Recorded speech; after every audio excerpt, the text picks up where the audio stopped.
Ladies and gentlemen, please bring the roof down for our wonderful speaker today, Mr. Rahul Kolle! Round of applause, ladies and gentlemen. Thank you so much. Thank you so much. Thank you. All those happy that RCB has made the playoffs, make some noise. All those happier that CSK has not made the playoffs, make some noise. This is not a CSK bashing session. That happens in the after party. Before I introduce the session, I'll introduce myself. My parents are not the most creative people in the world, okay? There was a real creativity deficit at home, which is why they named me Rahul.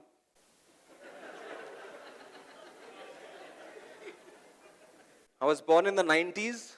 They saw a name in the newspaper, in the movies, on the radio, repeating over and over again, and they said, this is what I will name my first child.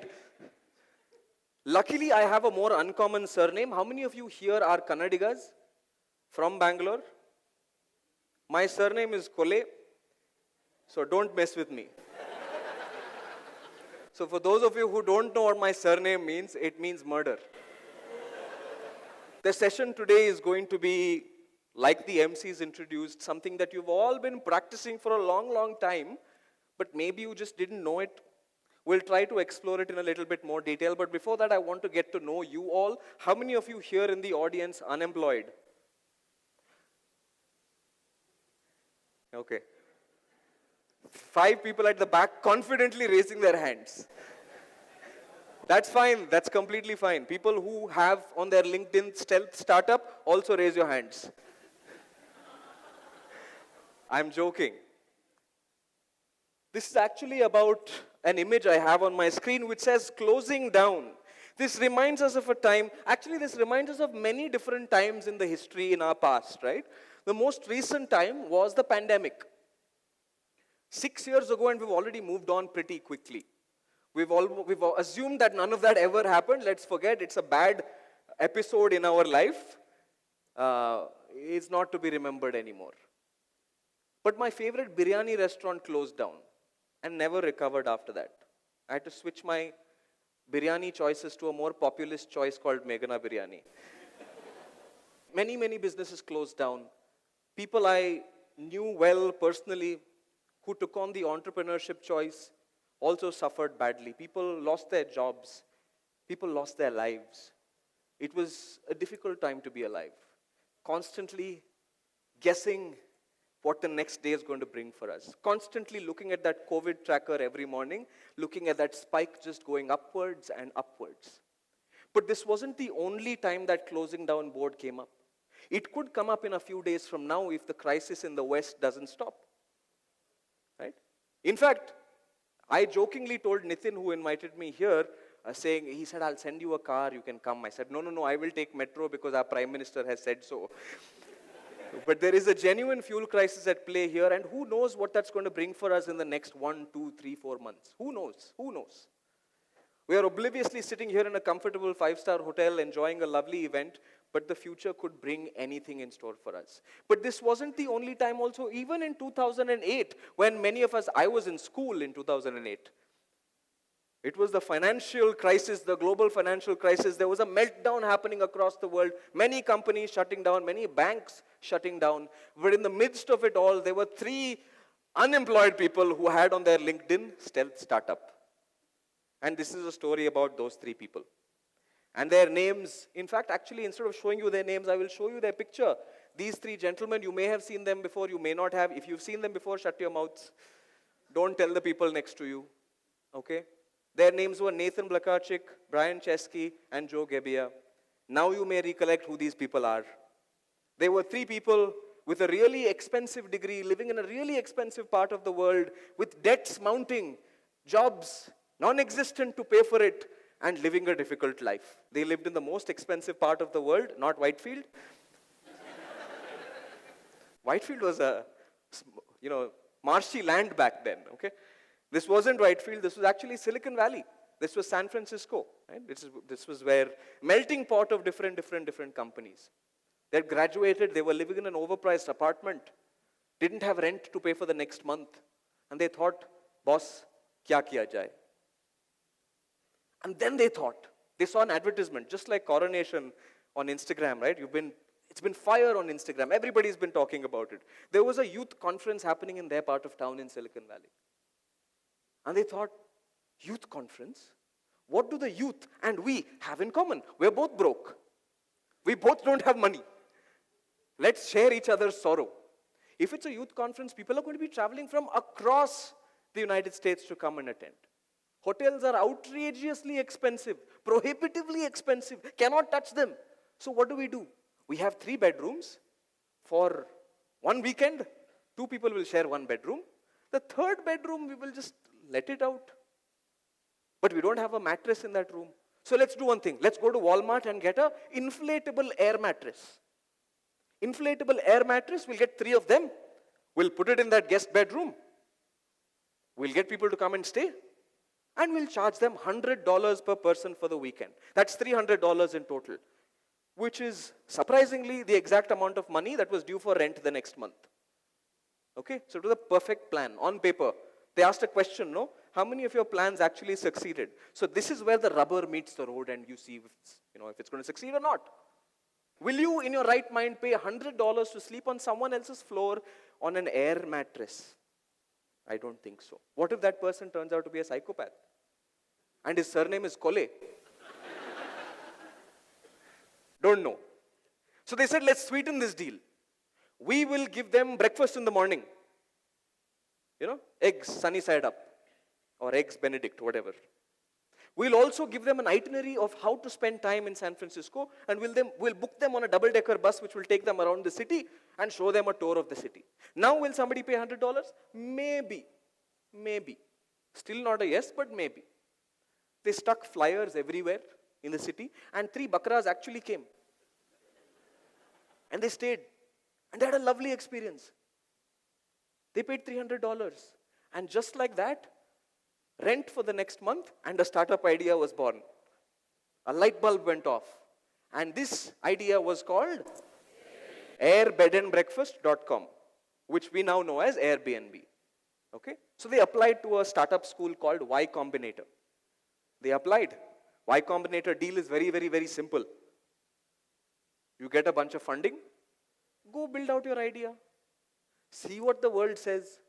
If the world says you are very good, congratulations to you. You don't have to repay us. Enjoy. What a lovely cause, right? So they got the funding. They went and built this startup. It was wonderful. It was the best landing page in the world. They got homeowners to list their properties on the website. They changed their name from airbedandbreakfast.com to Airbnb. They did all the right things. Such a seamless checkout experience. You could check out with your card and it will be billed only when you stay, not immediately. Lovely. Only one problem. Money was not coming through. It was not translating to a startup idea. In a startup, what is one thing that is hallmark of a startup? A hockey stick graph, right? A hockey stick growth graph, which means it has to exponentially grow immediately. Otherwise, not a good idea. But that wasn't happening. Their margins stagnated. Not enough bookings. They were flatlining for weeks. Flatlining in the medical industry and in the startup industry means the same thing. Ki boss, aap mar chuke ho. So they spent the last bit of money they had left trying to solve what they thought were problems. Can somebody tell me what could have been the problems? Shout out the answer. Don't raise your hand. Shout out the answer. What could have been the problems? No good pictures. I wish they said that. I wish the 3 gentlemen started with that. But they did everything else. They said, kuch to complex problem rahega na? Maybe our website is loading a little bit slower. So let's pay for more compute and make this website faster. Maybe our homeowners are not very friendly. Let's pick better homeowners. Maybe our properties are not listed in the best parts of town. Let's pick a better property. They did everything and they ran out of money. Now bookings bhi nahi aa rahe, paise bhi khatam ho gaye. What will you do? They went and cried for help. To whom? The chairperson of Y Combinator, a gentleman by the name Paul Graham. Paul Graham said, where are the majority of your listings? He said, we have 400 listings in the US, 200 of them in New York, 200 of them scattered across the US. And Paul Graham thought for a second and he said, what are people in New York telling you? What do you mean what are people in New York telling me? You must have gone to New York, na, to find out what's going on? Not really. Should we be doing that? How will you know what is going wrong unless you talk to the people using your services? So they said, okay, fine. So Paul Graham said, here's a one-way ticket to New York. Go there, find out what's going on. They went. They spoke to homeowner after homeowner and everybody said the same thing. कि boss, आपके website पे ना pictures काफी बकवास है. Multiple people said the same thing. We no longer, it wasn't the time when you had 40 megapixel phone cameras, right? The iPhone was just launched. The order of the day was 1.3 megapixel phone cameras. Clicked on a Nokia C3110. That was not a good picture. It had more grains than the asphalt on our roads. It was a bad picture. And the first thing you do when you plan a vacation for your family, I'm planning a vacation on the Bakrid weekend. The first thing that I'm doing is looking at the pictures. Not looking at the price. Price तो ठीक है यार, हमारे range में आ जाएगा. But the last thing I want is my wife to complain कि नहीं यार ये तो कुछ मजा नहीं आ रहा. I don't want that happening. Which Airbnb would you like to stay in? The one on the left or the one on the right? Why? They're the same picture. Why is it inviting? It's the same room. We're smart enough to know that, right? No, we're not. We're not. Our brain plays tricks on us even if we know something has value. Even if a scientist from IISc comes on India Today to talk to Rajdeep Sardesai, if he fumbles, we change channels. And we listen to Supriya Srinath. And what is that Poonawala? Shehzad Poonawala. Because they talk more articulately. They are just spokespersons. They are not a scientist from one of the most reputed institutions in the world. Because our brain plays tricks on us. So what did these guys do? What did these three gentlemen do? They did the same thing that pretty boys and pretty girls do in engineering colleges on ethnic day. Find a guy with a DSLR camera. Tell them that you'll buy them a beer or buy them a meal. And then you have your profile pictures for the next 3 years. Right? They did the exact same thing. They spent $250, hired a guy, did a photo shoot of as many places as they could find in New York City for free. And that became part of the Airbnb experience. Now, if you list an Airbnb, if you list a property on Airbnb, you have a choice. Do you want to book a photo shoot of your property where a professional will come and cover your property and then it will be listed on Airbnb, or you do it yourself? Up to you. How is this linked to design thinking? The MC spoke about 5 different stages when we talk about design thinking. It was empathy, define, ideate, validate, which is an important next step, prototype, and test. 6 stages. Empathy happens. What is the difference between empathy and sympathy? Sympathy is if I say, अरे बेचारे coffee P के थक चुके हैं, बैठे हैं देखो. उनको तो बाद में दारू पीने का है, मेरा सेशन तो सिर्फ बीच में है. That is sympathy. Empathy is if I step into your shoes and go, they've had a long day. If I start with academic information, it may bog them down further. That's me stepping into your shoes. Feel what they feel, see what they see. The reason we don't have great footpaths in Bangalore is because of a total lack of empathy. There is empathy towards automobiles because our politicians drive around in automobiles. There is no empathy towards pedestrians because nobody really walks in Bangalore. Empathy solves problems because you see it from the point of view of the person seeing it. Why not apply this to public speaking?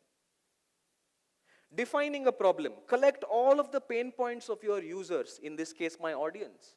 All of your pain points. कि किसी का गला दुख रहा है ऊपर देख के. Somebody is sleepy. Somebody is worried that their nanny is going to leave at 6 p.m. Somebody is worried that that job application has not been responded to by the HR in 3 days. You have a variety of problems that are bogging you down right now. Compile all of those problem statements and put it, articulate it, crystallize it in the form of a problem statement. That's where we define it. My problem statement today would be something like, how do I talk about design thinking and how it links to public speaking while making sure that people have a fantastic time. One does not go without the other. If I just come here and give you a fantastic time, I'm a comedian. If I just come here and give you an understanding of what design thinking is, I'm a professor. I don't want to be either. We're no longer in the field of information or entertainment. We are in a merger of the two. We call this infotainment. We're infotainers. You are no longer competing with your fellow Toastmasters. You are competing with that person who is yapping on Instagram on Reels. That person whom you like watching when you doom scroll at night. You're competing with them, mind you. So you have to be an infotainer. And then we ideate. We come up with a variety of ideas, the same way Airbnb did, before solving them. Not find one solution, fix it, then move to the next one. Find all of the solutions, validate whether they actually work, and then fix the ones that give you quick results. We call these low-hanging fruits in the corporate world. So tired of hearing that word. And one of my least favorite corporate jargon, low-hanging fruit. Bubble this up to the leadership. Capture low-hanging fruits. My gosh.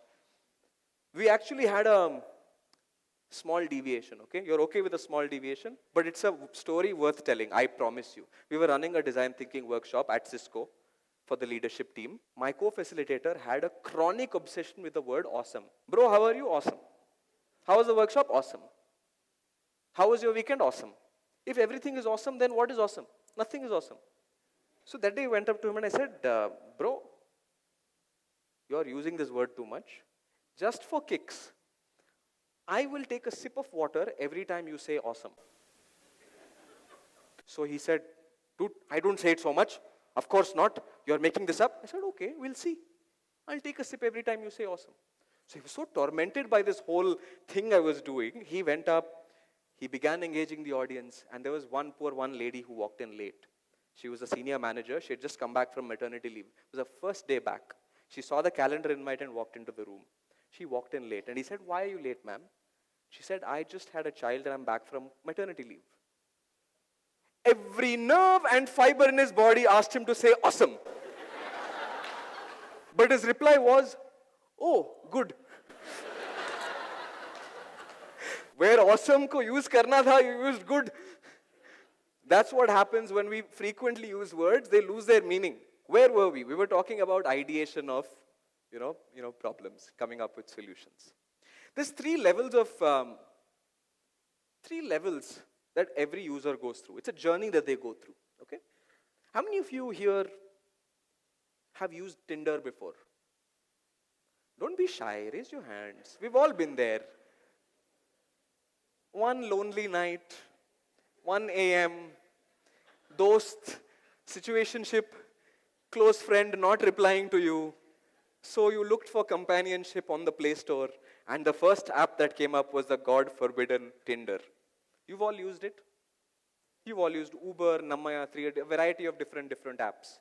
Every time you engage with a new application, you go through the same three levels of the journey. This is the 3 levels of the journey that every user goes through, and we study this in design thinking. All credits to the person named Don Norman, who's considered to be father of design thinking. Okay? The layers are visceral reaction, behavioral reaction, reflective reaction. Visceral reaction is what you instantly feel when you come in contact with something or someone. You must have met someone today while having coffee, and your visceral reaction would have been, ugh. You must have met someone today and your visceral reaction must have been, I want to talk to this person more. A behavioral reaction is something that you're tuned to. The way you converse with somebody, the way you introduce yourself to someone, the way you get to know someone and extract information. Hi, how are you? What's going on? Where are you from? The weather's nice, isn't it? These are all trained behaviors. That's the behavioral aspect of your psychology. And the last aspect is reflective, which means when you walk away from that conversation, have you walked away feeling good, bad, angry, pissed off, sad, emotional, whatever that is? That is your reflective feeling. It doesn't surface immediately. It surfaces much later when you're sitting by yourself. Like when you installed Tinder at 1 a.m., but you uninstall it at 2:30 a.m., that's a reflective reaction. Ki main kya kar raha hu mere life ke saath? Uninstall. That's a reflective reaction. Okay? The same applies to public speaking as well. A visceral reaction is what you feel when you hear someone speak for the first time, when you watch them for the first time. This is nothing but a reverse engineering of all of your posture, gestures, eye contact, all of the things that we learn in our Toastmaster sessions. You're trying to incite a visceral positive reaction where somebody is drawn to you instead of leaning away from you. That's a visceral reaction. The second aspect is the behavioral reaction. What incites a behavioral reaction is you feeling that whatever I am saying is structured, is coming to you in a digestible form, easy to understand, the way you've always understood things. We have our pattern of understanding things. If it is fed to you in exactly that way, in that structure, stitched exactly that way, your behavioral reaction is also met. And finally, the reflective piece, which is when you walk away, do you feel like it was an utter waste of your time? 45 minutes kya barbaad karke gaya wo Kolle wala banda? Yeah, 45 minutes well used, but I don't remember his name. I would much rather have the latter. Because that's a reflective reaction where you feel like you've taken away something of use, of value from this session. A good talk checks all these three boxes. Has to check all these three boxes. And that is what we aim for in design thinking. We were at the ideate piece.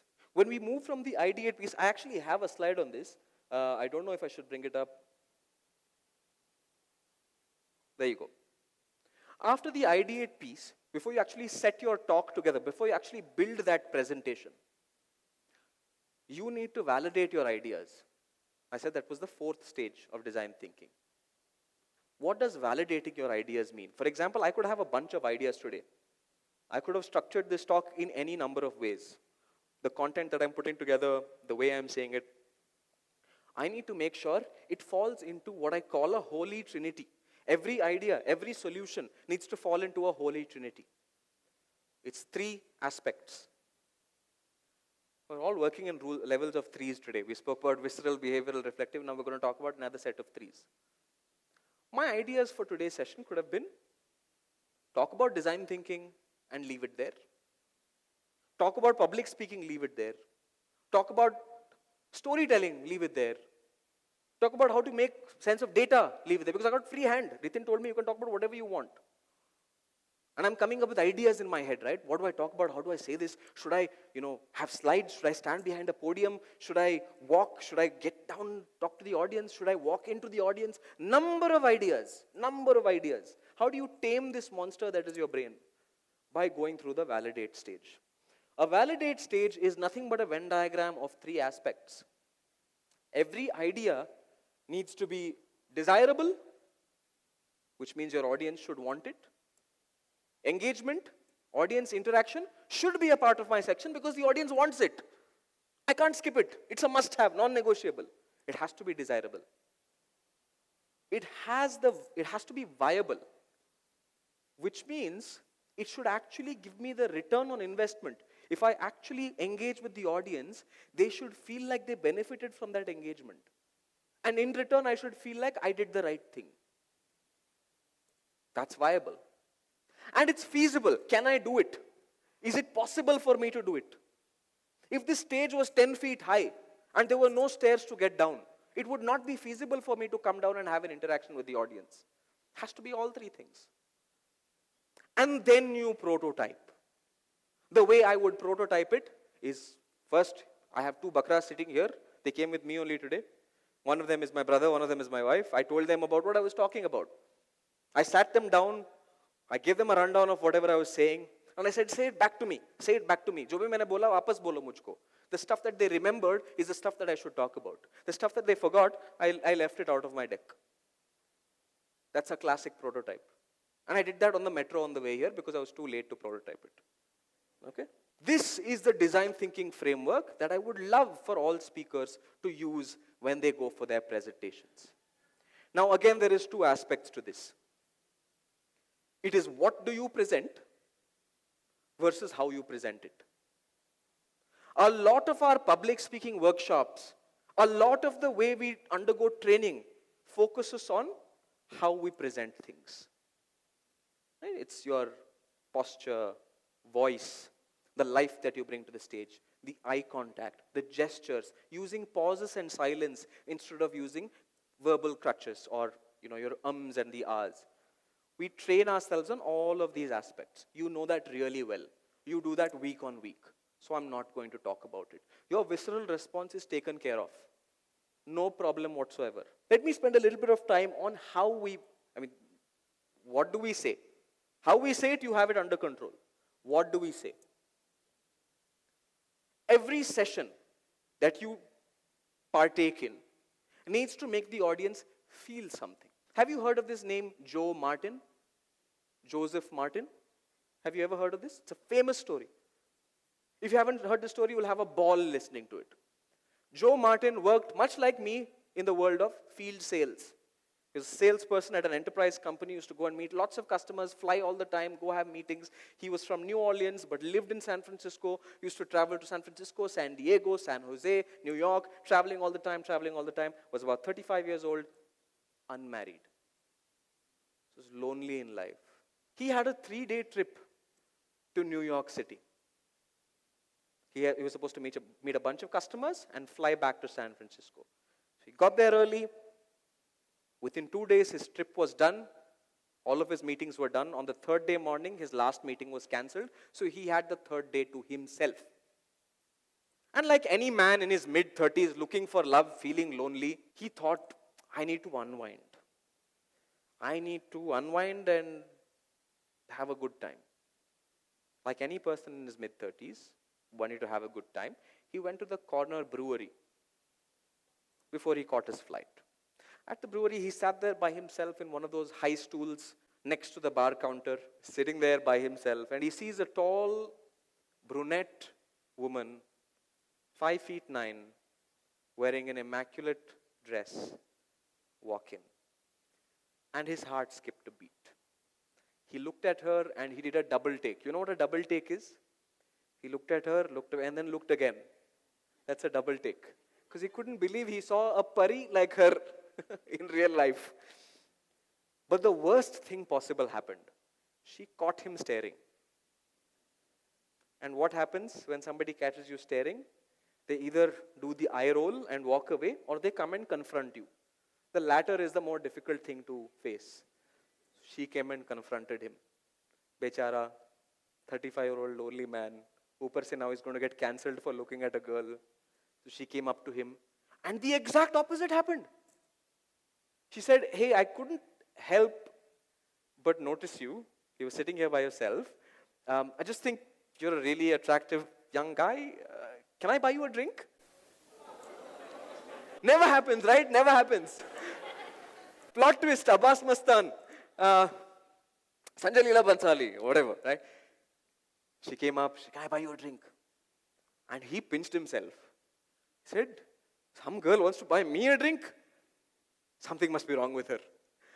Anyway, he says, yes. They choose to go sit on a corner table. They go to a corner table. They sit there. They're enjoying the company of, each other. Their hands brush against each other. Butterflies. He rediscovers butterflies. And then he has the first sip of his drink. And that's the last thing he remembers.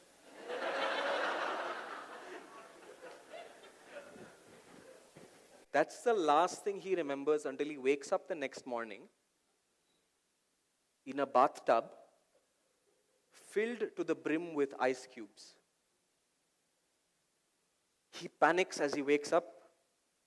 He notices a 3-legged coffee table like the ones you get from IKEA. If you do this, it'll fall over.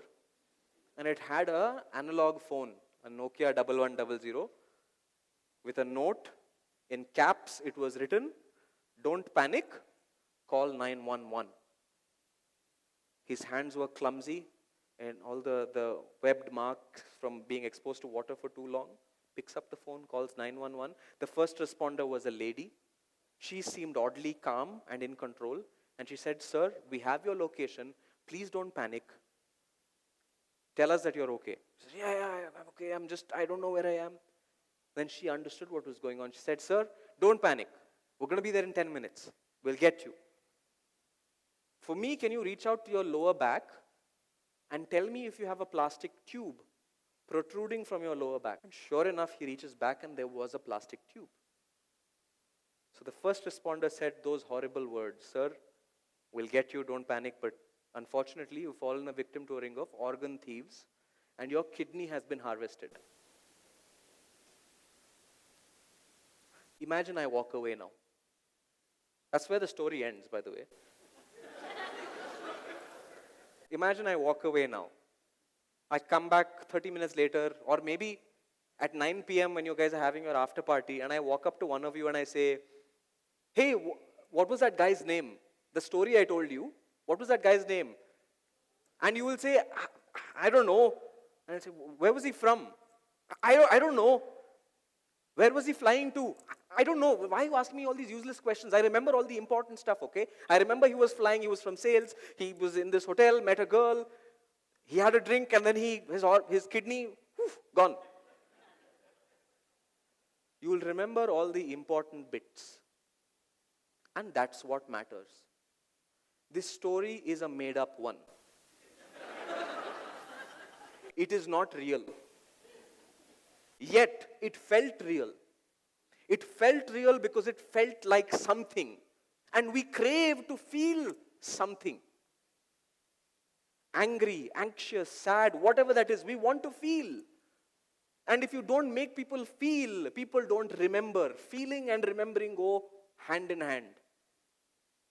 You might forget the rest of whatever I said, but you will not forget this story. And that is the reason that when we say what we say, it has to be in the form of a story.